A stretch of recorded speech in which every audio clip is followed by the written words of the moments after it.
Hola, boa tarde.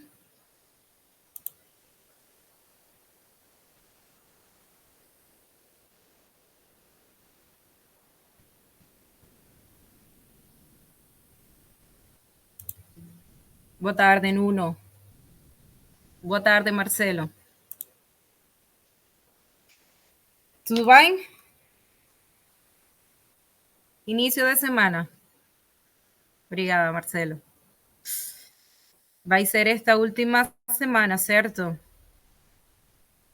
Como estão a correr as aulas? Estão a conseguir aprovar? Boa. Ok. É isso. Temos que dar o máximo agora nesta última semana, não é? Tem que ser.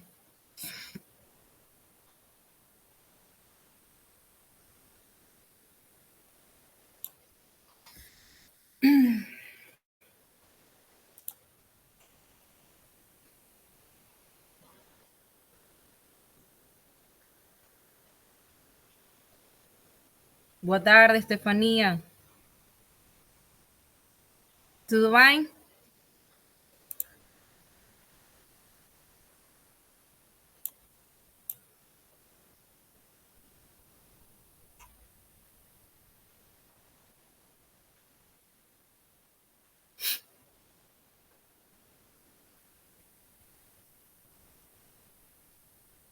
Olha, não sei se vamos conseguir entregar o PDF também desta aula, porque já apanhamos aí alguns erros. Não sei se o instrutor Bruno falou disto na última aula.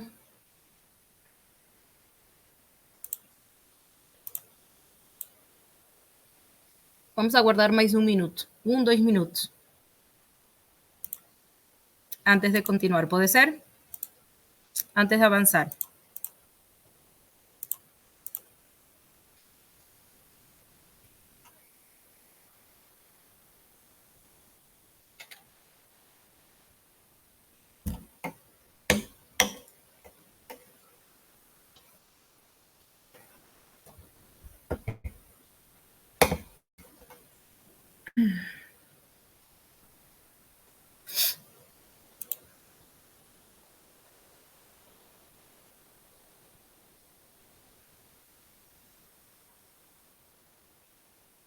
Boa tarde, Ailton. Nuno também. Pronto.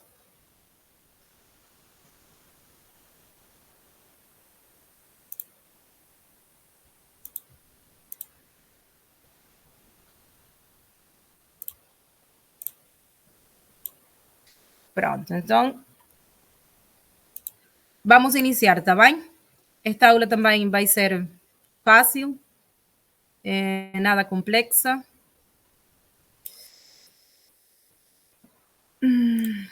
Por isso, vamos iniciar já, ok? Então, como estamos a visualizar aqui, hoje vamos abordar um tema que é essencial para a segurança na estrada. Vamos falar dos motociclos e de outros veículos de duas rodas, ok? Também iremos a falar sobre as características destes veículos, regras específicas de condução, equipamentos de proteção e também, o mais importante, como interagir com os outros utentes da via, ok? Esta aula é fundamental no só para quien pretenda conducir motociclos, también para todos os condutores. Por quê? Porque parte da segurança rodoviária vai depender de quê? Da interação com os outros, ok? Na aula da quinta-feira, vocês ficam a saber que quem tiver a carta de carro também vai ficar habilitado para conduzir um tipo de moto, de motociclos, ok? Vai depender da cilindrada. Então, na quinta-feira também falaremos disso. Mas já ficam a saber que, com a carta de ligeiros, de carro, podem estar habilitados para conduzir um tipo de motociclo. Por isso, esta informação também será importante. Os objetivos da aula. Então, vamos falar da unidade, ou vamos dar a unidade 3 e a unidade 4. O tema será, então, motociclo, segurança e condução defensiva. Vamos falar dos veículos de duas rodas, da adaptação da condução às características dos motociclos, do posicionamento na via, que é importante, da iluminação destes veículos. Falaremos também de equipamentos de segurança, sistema de retenção de crianças. Vamos falar do sinal de presenização e colete reflector. E falaremos dos peões, nomeadamente das crianças e dos idosos. E daremos mais algumas informações de outros veículos de duas rodas, podem ser os velocípedes, e falaremos dos veículos pesados, de ver e ser visto, e por último, da condução defensiva. Ok? Pronto. Então, sendo assim, vamos iniciar então e vamos falar dos motociclos. Os motociclos, ok, são veículos de duas rodas que se caracterizam por duas coisas. A primeira, por sua instabilidade, e a segunda, por sua fragilidade. Então, a primeira, são veículos inestáveis.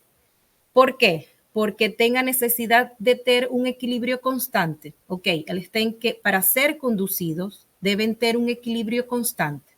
E são considerados frágeis, por quê? Porque não tem, digamos que, uma carroceria para proteger aos ocupantes. Vamos ter uma exceção, que são aqueles motociclos com carros laterais, são aqueles motociclos que têm aquela caixa rígida, ok? Então, são frágeis e são inestáveis.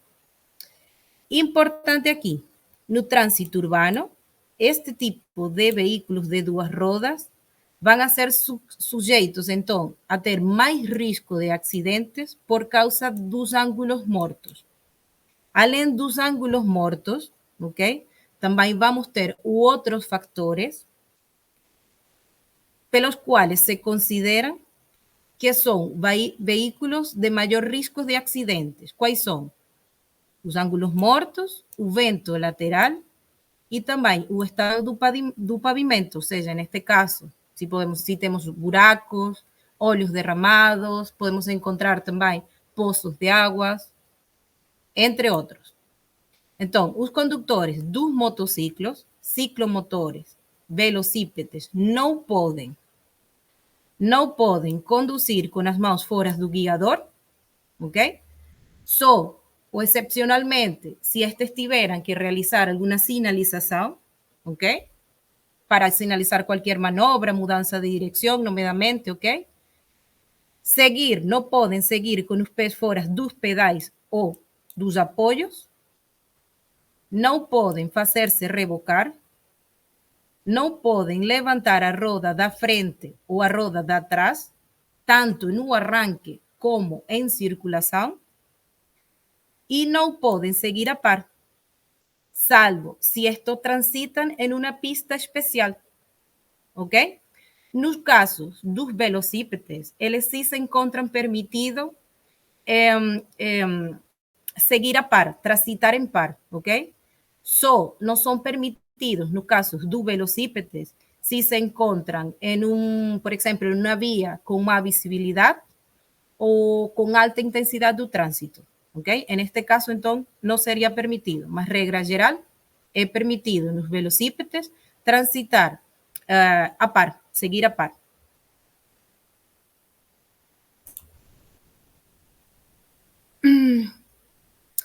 Ok, enquanto os velocípedes também, estes devem sempre circular pelo lado direito da via.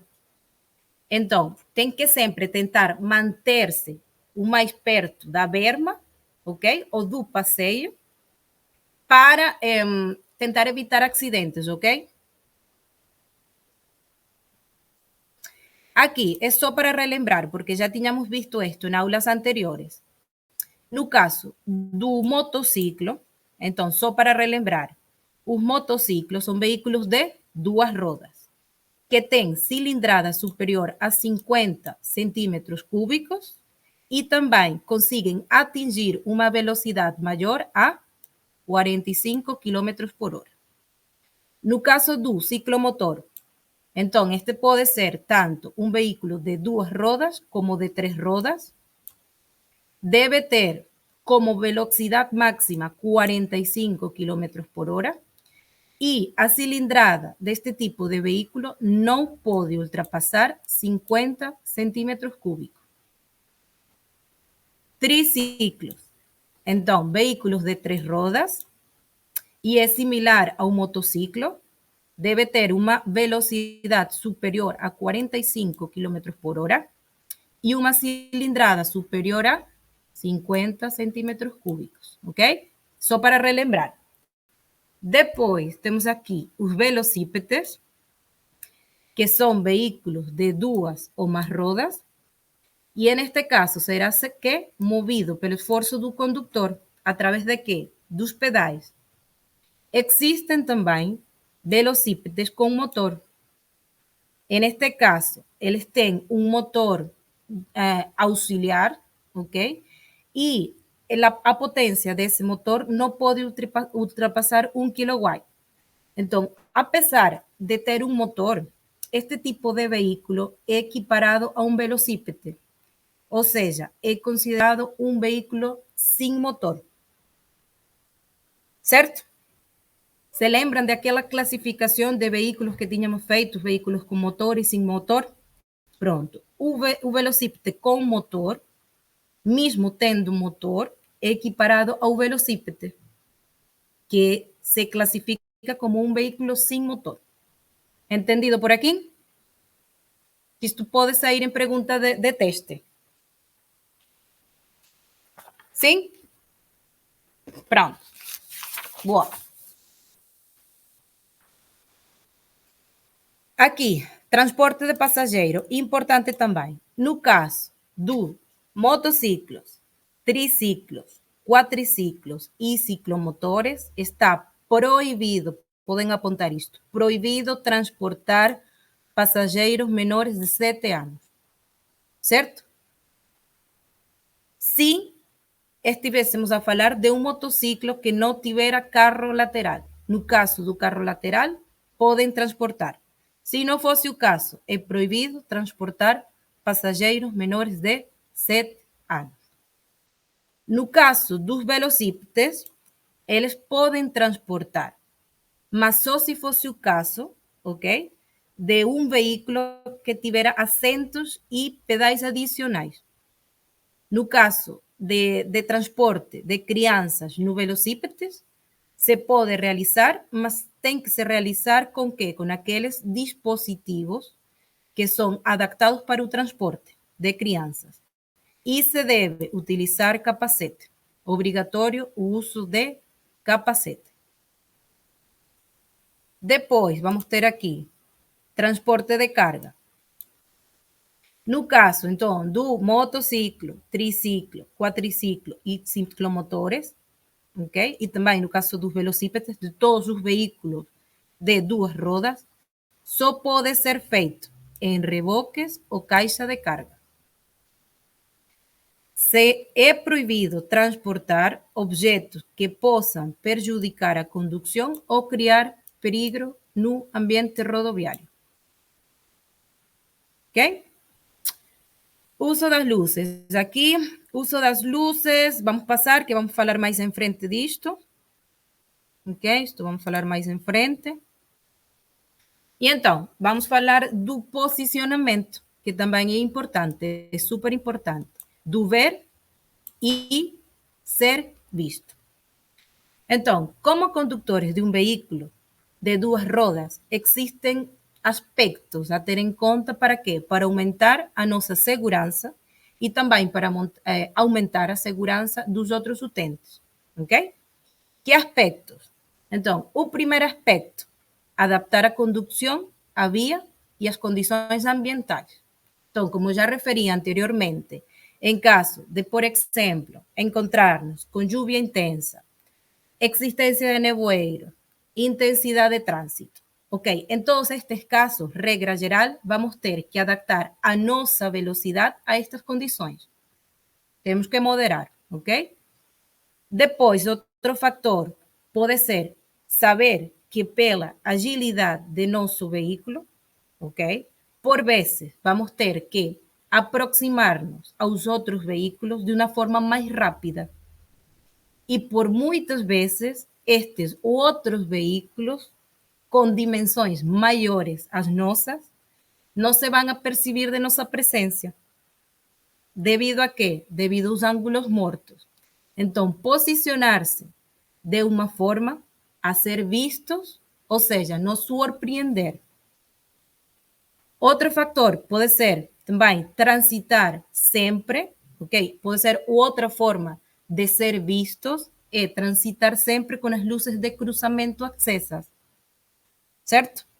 Desta forma, então, os outros condutores nos conseguirão, se vão a conseguir a perceber de uma forma mais fácil de nossa presença.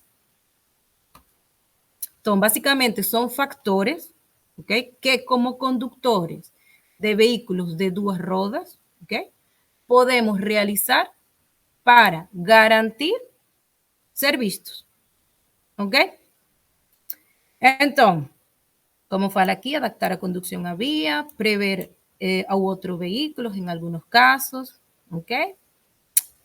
Aqui fala também dos ângulos mortos, ok? Importante a utilização sempre dos espelhos retrovisores. E aqui, então, temos a parte da iluminação. Então, falei também disto. Este tipo de condutores dos veículos de duas rodas devem sempre utilizar, neste caso, as luzes de cruzamento acesas. Então, os condutores que não circulem com estas luzes ligadas estão a constituir uma contraordenação grave. Podem apontar isto que sai. Não ligar as luzes de cruzamento nos veículos de duas rodas constitui uma contraordenação grave. Ok?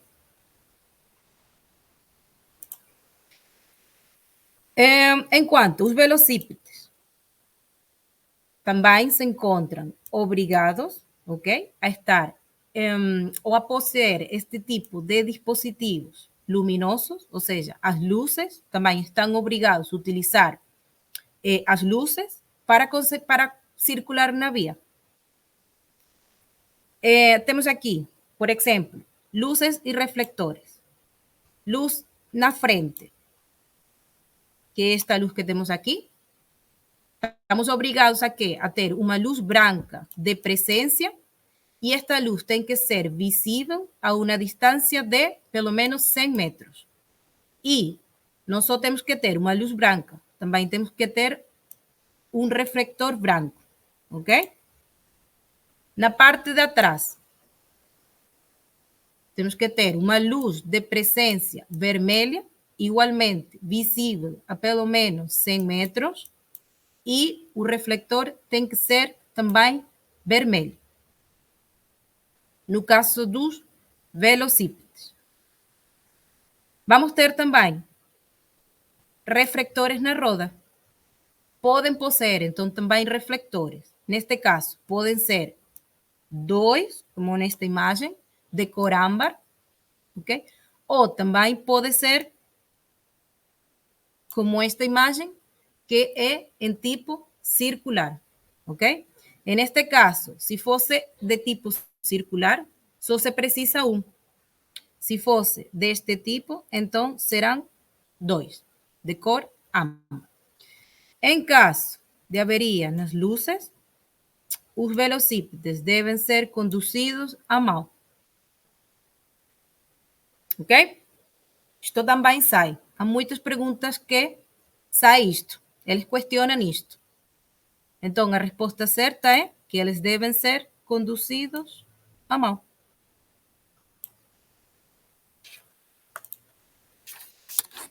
O que acontece na averia das luzes? Então, se fossem os velocípedes, eles têm que ser conduzidos à mão. Se fossem nos casos dos motociclos, neste caso, eles estão obrigados a ir com as luzes acesas. Se acontece um tipo de averia, temos duas opções.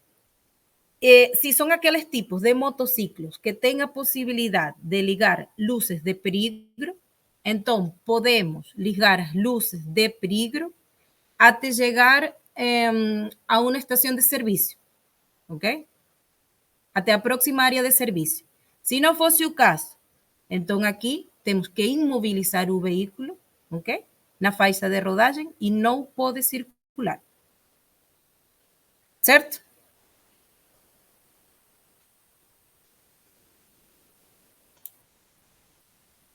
Ok, então vamos falar aqui um bocadinho dos equipamentos. Isto é dos equipamentos no caso dos motociclos, de todos os veículos de duas rodas. Botas, ok? Geralmente, as botas, o recomendável é que estas sejam impermeáveis, ok?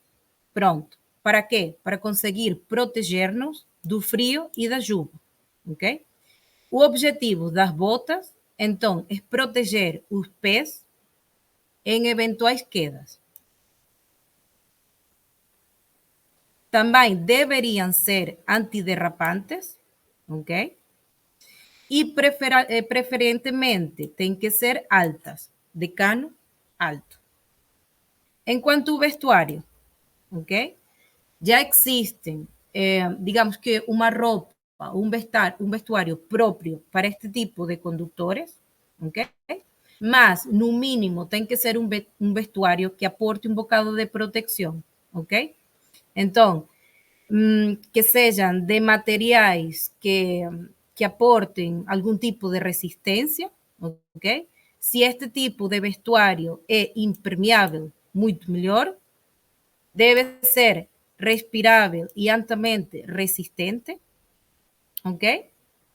É o que realmente, o que normalmente eles aconselham, tá bem? Como já falei, geralmente já existem vestuários que são próprios para este tipo de condutores. Enquanto às luvas, igualmente, como as botas, ok? Existen diferentes tipos de modelos, diferentes tipos de materiais, ok? O mais importante, no caso das luvas, é que a luva que utilicemos, ok, não, digamos que nos ajude a não perder sensibilidade, ok? Vai depender, vai depender do conforto, da proteção deste tipo de material, do material da luva, ok? Mas o objetivo neste tipo de equipamento é tentar não perder aquela sensibilidade, ok? Nas mãos. Depois, vamos ter os capacetes.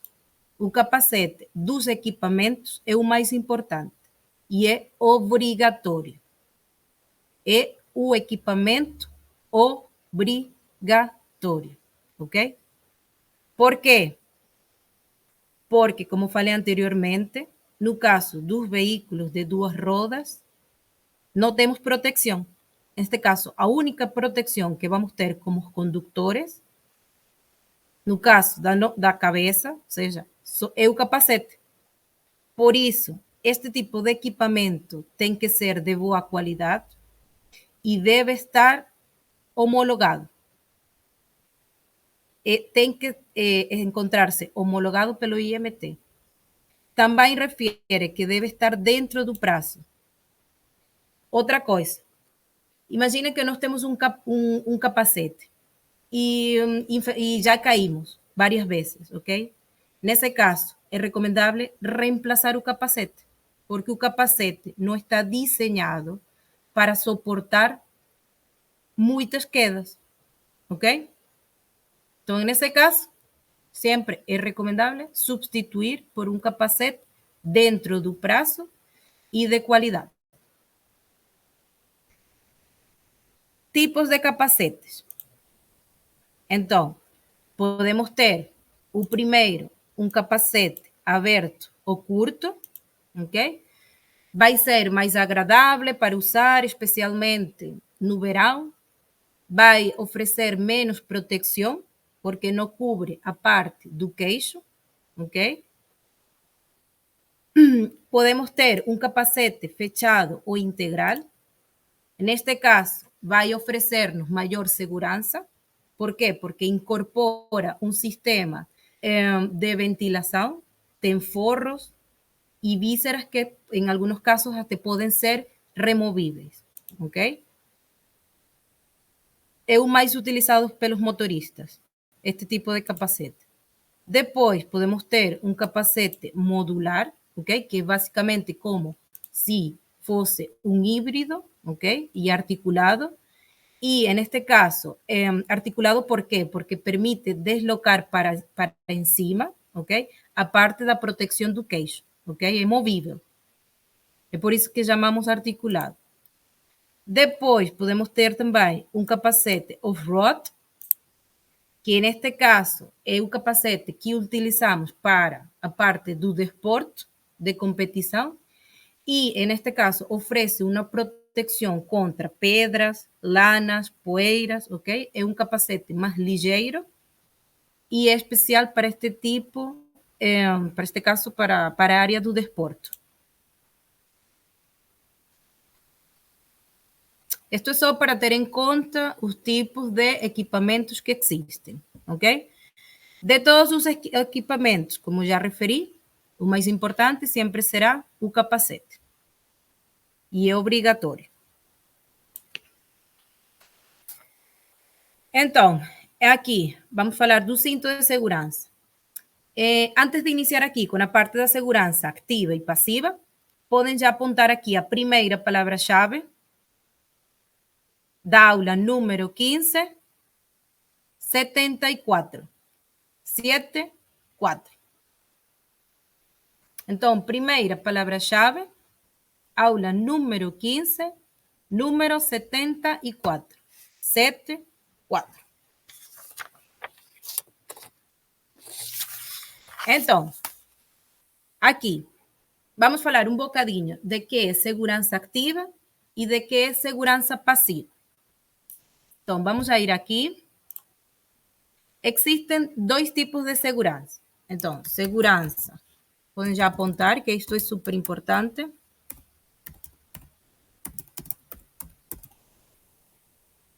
Segurança ativa. Eu vou por aqui. E segurança passiva. Ok? No caso da segurança ativa, então vai ser tudo o que pode evitar um acidente. Segurança ativa vai ser tudo o que pode evitar um acidente. Ok? Segurança ativa, tudo o que pode evitar um acidente. Agora, segurança passiva,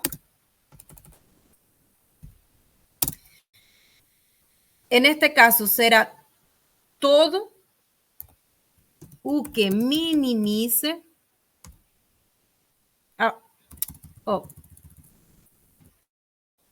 vamos por para minimizar e proteger, ok? O risco de acidente. Ok? Então, um é para evitar e o outro é para minimizar. Ok? Então, vamos por exemplos. Aqui, segurança. Ok. Segurança ativa. Por exemplo, temos o ABS. Ok? Que um ABS é um sistema de trabalho. Ok? É considerado, então, uma segurança ativa porque nos ajuda a evitar um acidente. Então, vamos por aqui, já ficam com isto, sistema de trabalho. Depois, o que seria também uma segurança ativa? Por exemplo, tudo o que tem a ver com a sinalização, ok? Todo o que nos encontramos no ambiente rodoviário, sinalização, rotundas, ok? Triângulo, vamos ver isso daqui a pouco. O triângulo de pré-sinalização, ok? Então, segurança ativa. Vamos por aqui mais um exemplo. Também as campanhas, isso também, campanhas rodoviárias, ok? Todas as campanhas de rodoviárias para conducir, condução defensiva, todas aquelas campanhas que geralmente podemos visualizar na net, na internet, ok, são campanhas que nos ajudam a evitar acidentes. Então, também são consideradas como uma segurança ativa. Segurança passiva. Então, no caso de ter acontecido um acidente, então, o que queremos? Minimizar o risco. Por exemplo, cinto de segurança. Ok? Oi. Ok? Então, neste caso, aconteceu o acidente, mas o cinto de segurança vai minimizar o risco. Ok? Depois, vamos ter o airbag.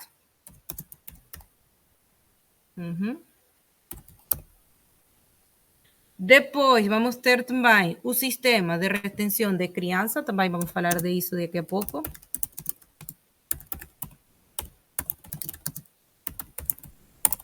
Ok? A ver, sistema de retenção de criança. Acabamos de falar agora, capacete. Ok? Também nos ajuda a diminuir o risco. Então, aqui no caso, por exemplo, do cinto de segurança, este é obrigatório. Ok? Agora, no caso do airbag, este é obrigatório. No caso do airbag, ele considera-se segurança passiva, mas nem todos os veículos têm, ok? No caso do airbag, os veículos mais modernos já têm. A maioria dos veículos modernos tem, mas nem todos têm, porque aqueles veículos mais antigos já não contam com airbag. Agora, os veículos de modelos novos, basicamente têm um airbag em cada parte do carro. Na parte de enfrente, do copiloto, na parte traseira, dos bancos traseiros também tem airbag. Por isso, nos veículos de modelos recentes, não só tem um, tem vários airbags, basicamente em todo o veículo. Ok? Importante aqui, fiquem com esto, dois tipos de segurança, segurança ativa e segurança passiva. Segurança ativa é todo aquilo que nos ajuda a evitar um acidente, a ocorrência de um acidente. Passiva, então, no caso de acontecer, nos vai ajudar a quê? A minimizar ou nos vai proteger. P, passiva, proteger. Ok? Pronto. Então, voltemos aqui. Cinto de segurança. Já falamos? Segurança passiva e nos ajuda a quê? A evitar ou reduzir as causas e consequências de acidentes. Importante aqui, o condutor e passageiros transportados nesse veículo são obrigados a quê? A utilizar o cinto de segurança. Fiquem com isto. Num veículo, ok? Imagine, vocês estão em um veículo, não estão a conduzir. Não estão a conduzir e não tem um cinto de segurança colocado. Nesse caso, quem paga a multa vai ser a pessoa que não tiver o cinto de segurança colocado, não vai ser um condutor. Agora, imaginem, no caso que fosse um menor de idade, então, nesse caso, se fosse um menor de idade que não leva o cinto de segurança, quem é responsável vai ser o condutor. Nesse caso, vai ser uma contraordenação grave. Se fosse o caso de um menor ou então de um imputável, ou seja, de alguma pessoa que digamos que não tem as capacidades devido a alguma deficiência, por exemplo, não tem as capacidades para decidir. Então, nesse caso, vai ser responsabilidade do condutor. E é uma contraordenação grave. Se não fosse o caso, nós, maior de idade, dentro de um veículo sem cinto de segurança, quem paga a multa seremos nós, ok? E vai ser uma contraordenação leve, é por isso que só dá pagamento de coin. Mas já ficam a saber disso. Nuno, vamos a ver, Nuno, minha aula foi baixa, já perdi 5 minutos de aula. Já dice, sim, Nuno, já di a primeira palavra-chave, ok? Excepcionalmente vou voltar a falar aqui, é número 74, podes apontar, ok? Pronto, então continuando aqui com o cinto de segurança, ficou claro isto? Se fosse menor de idade, ok? Ou alguém, ou alguma pessoa imputável, ok? Quem é responsável vai ser o condutor. Se não fosse o caso, vai ser a pessoa e então seria uma contraordenação leve. Tem que pagar a multa. Entendido por aqui? A diferença? Ok. Pronto.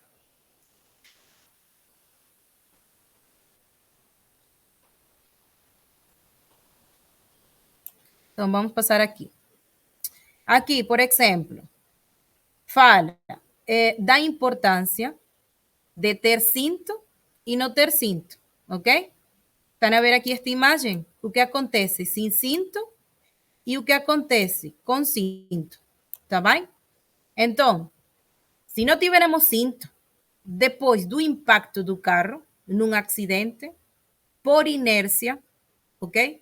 Todos os ocupantes do veículo, ok? Serão projetados para fora do carro. É isto, tá bem? Se tivermos cinto, como é nesta imagem, então, el cinto nos permite, digamos que, conter, ¿ok? Aquela força em que seríamos projetados e ficamos no lugar, ¿ok? Minimiza o risco no caso de acidentes. Então, esta é a importância de ter e não ter cinto, tá bem? Certo? E mais uma informação, podemos passar em frente. Pronto. Então, agora vamos falar de outro sistema passivo, que é o sistema de retenção das crianças. Então, este tipo de sistema se classifica em 5 grupos. E os grupos, ok, estão divididos de acordo a quê? Ao peso e ao tamanho, tá bem? Então, existem 5 grupos. Grupo 0, inferior a 10 kilogramos. Grupo 0 mais, inferior a 13 kilogramos. Grupo 1, entre 9 e 18 kilogramos. Grupo 2, entre 15 e 25 kilogramos. E grupo 3, entre 22 e 36 kilogramos. Ok? Então, o sistema de retenção de crianças, ok, divide-se em 5 grupos.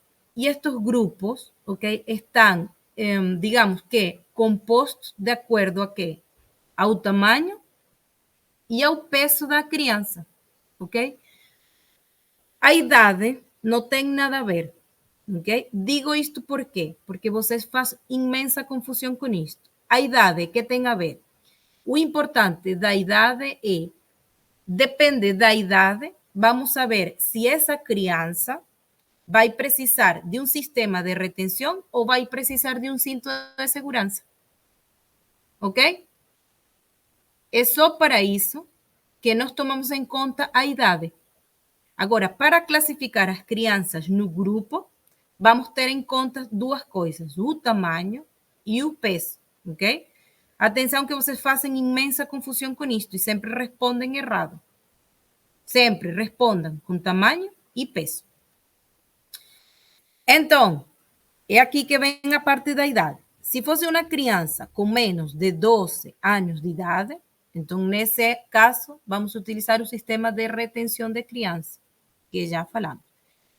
Se fosse maior a 12 anos, então, nesse caso, podemos utilizar este tipo de dispositivo, ok? Que é um dispositivo elevatório, em conjunto com o cinto de segurança. Então, idade, isso é importante para saber se vamos ter que utilizar o sistema de retenção ou então vamos ter que utilizar o cinto de segurança. Entendido? Certo? Não confundem? Pronto, então vamos lá. Depois, então, vamos falar do triângulo ou da sinalização de perigo, ok? Que faz parte de quê? De aquela segurança ativa. Então, quando utilizamos os sinais de perigo, vamos utilizar os sinais de perigo ou aquelas 4 piscas, ok? No caso que realicemos uma diminuição súbita de velocidade, ok? Devido a um obstáculo na via, devido a condições, por exemplo, próprias da via ou condições ambientais, ok? Vamos ter que reduzir súbitamente a velocidade, então, nesse caso, temos que indicar com os sinais de perigo, aquelas 4 piscas, ok? Sinais de presinalização e de peligros, ou seja, aquele triângulo, ok? Que utilizamos quando existe, por exemplo, uma averia do veículo e temos que imobilizar o veículo na faixa de rodagem. Então, nesse caso, se imobilizamos o nosso veículo, vamos ter que utilizar aquele triângulo para conseguir dar aviso aos outros condutores, certo? Então, vai ser obrigatório o uso deste triângulo, é obrigatório em todos os veículos a motor, tanto o triângulo como o colete, ok? Com exceção de quê? De aqueles veículos de 2 ou 3 rodas, dos motocultivadores e dos quadriciclos sem caixas, ok? Nos restantes veículos, vai ser sempre obrigatória a utilização deste triângulo. Este triângulo deve ser colocado perpendicularmente, ok? Y a una distancia nunca inferior de 30 kilómetros por hora, 30 metros, ¿ok? Y debe estar visible a una distancia no inferior a 100 metros, ¿está bien? Entonces, debe ser colocado perpendicularmente a faixa. A distancia no puede ser inferior a 30 metros y debe estar visible a 100 metros. Entonces, imagine, abriu o carro, certo? A primeira coisa que temos que fazer é imobilizar o carro.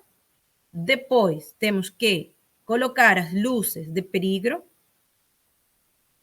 colocar o colete e depois posicionar o triângulo. É mais ou menos aqui, assim, ok? O passo a passo. Colocar as luzes, logo o colete e colocar o triângulo. Não utilizar o triângulo de pré-sinalização, então vai ser uma contraordenação grave e muito grave se fosse em autoestradas e vias reservadas. Certo? Depois, então, aqui, o que já falei, que realicei a classificação, temos aqui segurança ativa, novamente, são aqueles que nos ajudam a evitar os acidentes.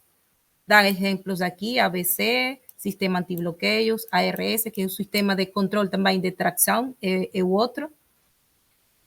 Segurança passiva, então, nos ajuda a que atenuar, a diminuir, ok? As consequências desse acidente.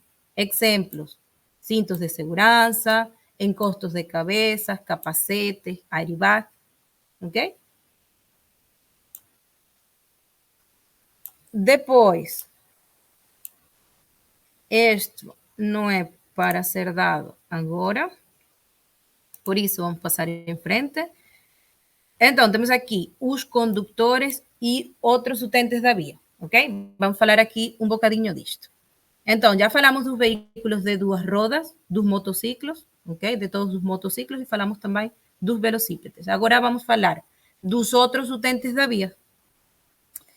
Então, como já comentei inicialmente, a segurança rodoviária vai depender dessa interação, ok? Interação entre todos os utentes que se encontram na via. Dentro desses utentes, então, vamos ter os peões, ok? Que são aqueles que têm, digamos que, mais vulnerabilidade. Por quê? Porque precisam de mais atenção, ok? Por parte dos condutores.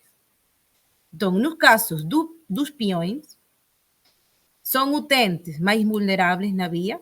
Por quê? Porque não têm uma proteção física no caso de acidentes. Também vai dependendo do tipo de peão, por exemplo, das crianças, eles têm comportamentos que são mais impredecíveis. Por isso, vamos ter sempre que estar mais atentos a este tipo de utentes. Então, os mais vulneráveis são as crianças e os idosos. As crianças, ¿ok? Presentas, digamos que por aquela inmadurez ainda, presentan características que características propias, ¿ok? Que apresentan mais risco que qualquer outro utente. Então, vamos analisar um bocado estas situações, ¿ok? Ou estes factores, e vamos a ter em conta como condutores. O primeiro factor é a distração e impulsividade, que é característico deste tipo de peão, ou seja, das crianças. Por quê? Porque, como fala aqui, durante as brincadeiras, as crianças tendem a quê? A esquecer, ok? A não levar em sério o perigo e pode acontecer, imaginem aqui, atravessar a estrada de uma forma súbita sem verificar os outros veículos, ok? São impulsivos, digamos, não têm medo, reagem de uma forma rápida, sem pensar, são impredecíveis. Também as crianças têm um campo visual reduzido. Okay? Se vamos a comparar com os adultos, então, neste caso, eles, digamos que têm um campo mais estreito e, por isto, são, digamos que, mais vulneráveis, mais perigosos. Têm dificuldade de calcular distâncias e velocidade, ou seja, imaginem, ainda não têm aquela noção, ok? Não estão, digamos que, totalmente desenvolvidos e isto ajuda a que este tipo de criança não consiga estimar adequadamente uma distância ou a velocidade de um veículo em específico. Altura reduzida. Então, devido à baixa estatura, eles podem ter dificuldade de ser vistos e não só de ser vistos, também de ver, de perceber que vai vir um veículo, ok? De que se vai aproximar um veículo ou um obstáculo, tá bem? Então, devido a esta situação ou a estes fatores, nós, como condutores, temos que ter mais atenção. E ainda mais em aquelas áreas que são tipo residenciais, perto das escolas, perto dos parques infantis, ok? Então, temos sempre que ter atenção e moderar a velocidade e estar preparados, como fala aqui, para travar se fosse preciso. No caso dos idosos, então, como sabemos, este tipo de pessoa tem mais dificuldade motora. Então, no caso dos idosos, eles podem apresentar mobilidade reduzida. Ou seja, tornam-se mais lentos, também vão a ter mais dificuldade visual, ok? E auditiva, ok? Começam a perder esta parte, esta habilidade neste tipo de sentido, nos sentidos. Frequentemente, às vezes, têm que utilizar ou devem estar acompanhados por guias, cães guias, ok? ¿Por quê? Porque já tem uma redução bastante considerável na parte motora. Podem, então, por isto, precisar mais tempo ou mais espaço para atravessar a faixa de rodagem, ok? Especialmente, como fala aqui, se utilizam cadeiras de rodas ou auxiliares de marcha, certo? Então, Por esta razão, são considerados peões ou vulneráveis e nós, como utentes ou como condutores, temos que facilitar, então, a passagem, se fosse preciso parar, ok? Aguardar, garantir vossa seguridade. Cuidados a observar pelos condutores. Então, uma condução segura, ok? Não é basicamente parar em cada intersecção, parar em cada cruzamento. Não. Isso não é ter uma condução segura. Ter uma condução segura é estar atento, prever, antecipar, ok? Não é moderar a velocidade, porque às vezes, tipo, há de moderar a velocidade em locais onde não é preciso moderar, também vamos interferir na fluidez do trânsito. Então, ter uma condução defensiva não é parar em cada interseção, não. É estar atento, prever e antecipar. Ok?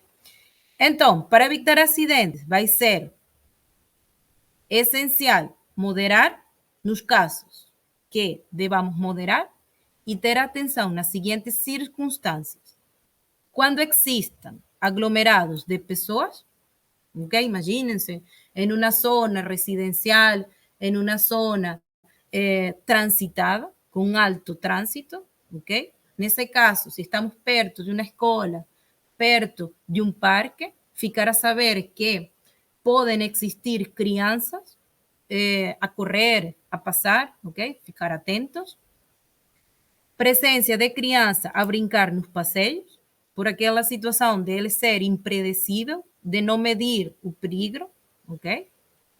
Presença dos idosos no passeio, por aquela situação de ter uma redução motora, se calhar precisar mais tempo, parar, aguardar. Proximidade dos locais sensíveis, ou seja, circular perto das escolas, creches, ok? Passagem para peões assinaladas, ok? E mesmo assim, sem ter uma passagem assinalada, se temos um peão atravessar a faixa de rodagem, o nosso dever é parar e aguardar, tá bem? Mesmo sem ter uma passagem devidamente assinalada. Temos que ceder a passagem, temos que parar e aguardar. E também nas mudanças de direção. Os desrespeitos das últimas regras vai constituir que uma contraordenação grave e em alguns casos pode ser considerado crime. Certo? Aqui, veículos de duas rodas. Desta parte está mais. Vamos aqui rapidamente só mencionar, ok? No caso dos veículos de duas rodas, vamos ter aquela situação de que são veículos que precisam de um equilíbrio constante, ou seja, como condutores temos que ficar sempre atentos, ok? Que são veículos que podem precisar manter um equilíbrio.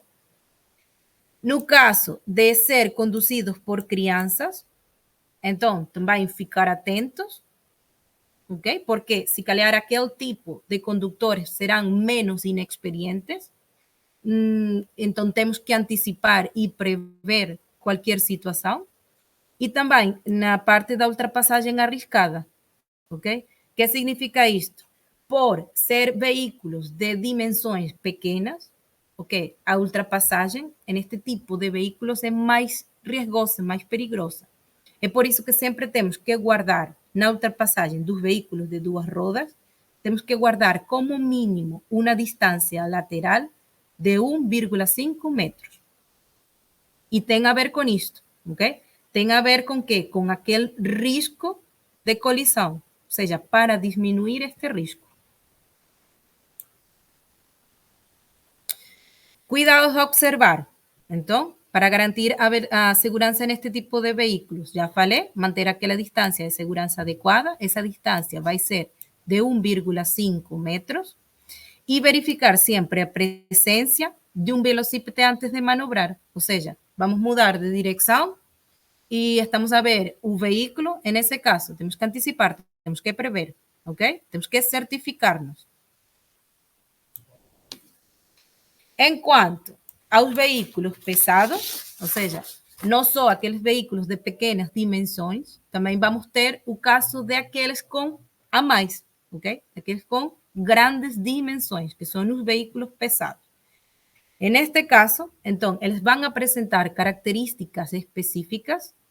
¿Por quê? Porque podem afetar a fluidez do trânsito, podem afetar também a adequada ou a correta visibilidade dos restantes condutores, devido ao tamanho e o peso.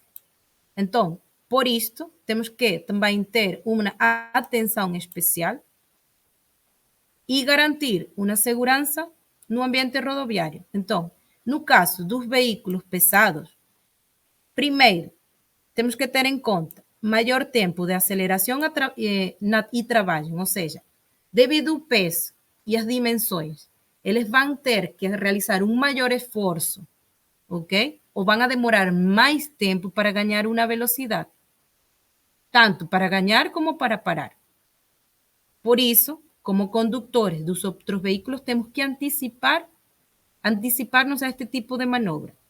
Também os pontos cegos serão alargados, ou seja, este tipo de condutores tem ângulos mortos mais amplos. Oscilações provocadas pelo ar. No caso de ultrapassar os veículos pesados, ok? Os nossos veículos podem ficar com menos estabilidade. Por isso, devemos ter sempre uma condução mais firme, apanhar o volante com maior certeza para evitar esse tipo de oscilações.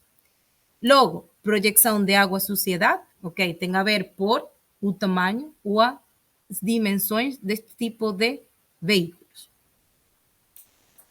Então, nós só temos que tomar em conta aqueles veículos de pequenas dimensões, senão também aqueles de grandes. Cuidados a observar: aumentar distância de segurança, ok? Avaliar corretamente a ultrapassagem, manter uma distância lateral maior ou ultrapassar um cruzamento com veículos pesados, ou seja, ter atenção nisso, reduzir a velocidade e utilizar os limpas-parabrisas no caso de acontecer, ok?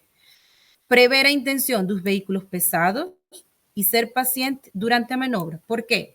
Muitas das vezes, este tipo de veículos, por exemplo, para virar à direita, eles às vezes têm que utilizar parte da outra via. Então, nesse caso, temos que ser pacientes durante esta manobra e prever que pode acontecer, ok? Não vamos iniciar uma ultrapassagem se estamos a visualizar que o veículo está a indicar que vai virar de direção e provavelmente vai ter que utilizar parte da outra via. Ok? Ficar atentos com isso. E agora, muito aqui rapidamente, vamos falar do comportamento cívico e condução defensiva. Ok? Comportamento cívico, o que já falamos, ou seja, temos que comunicar sempre as nossas intenções, ok? Importante aquela interação de todos os utentes da via. Para quê? Para garantizar a segurança, não só a nossa segurança, sino também a segurança dos outros utentes. Então, importante aquela cooperação entre utentes.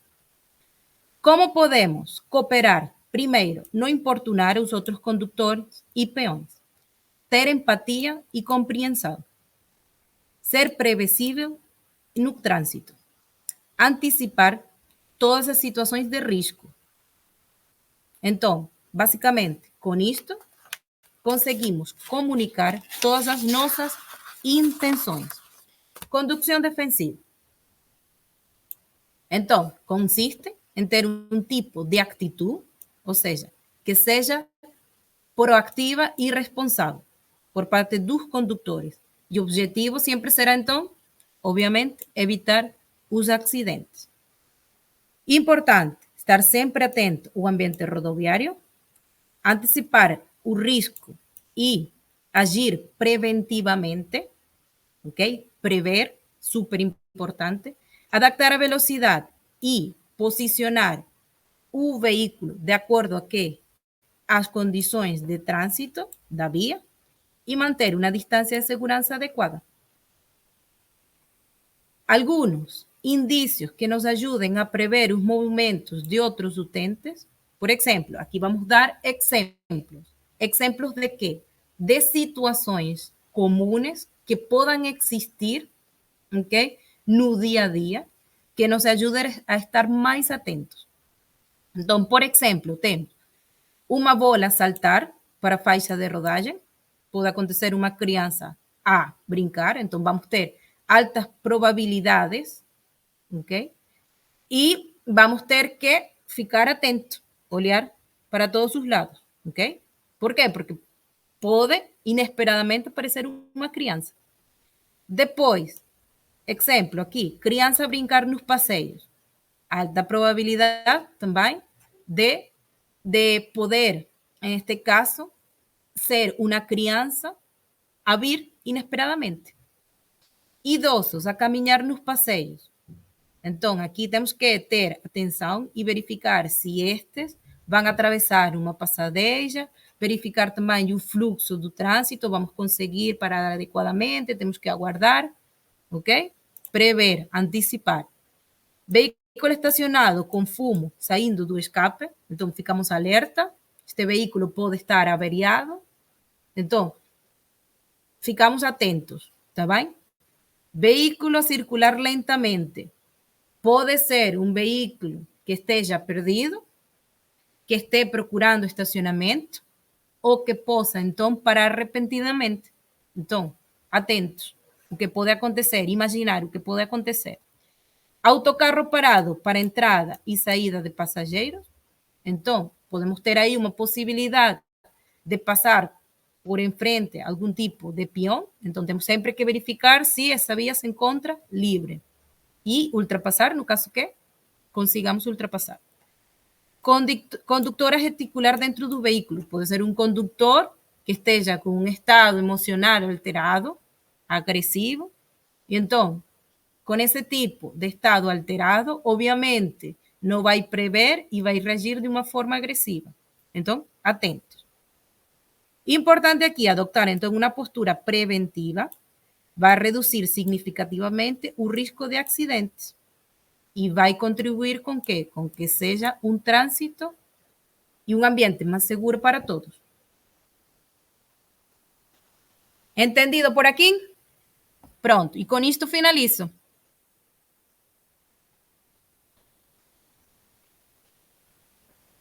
Então, espero que no futuro todos vocês sejam condutores defensivos e não condutores agressivos, tá bem?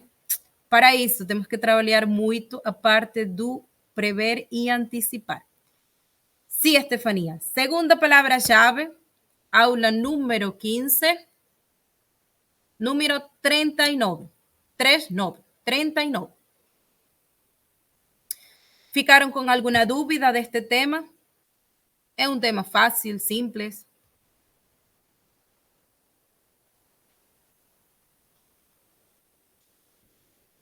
É mais ficar mais consciente, tá bem? Ficaram com alguma dúvida ou não? Não? Tá tudo ok? Pronto. Então, vou dar por finalizada a aula. Bom descanso. E amanhã estaremos aqui novamente. Tchau. Até amanhã.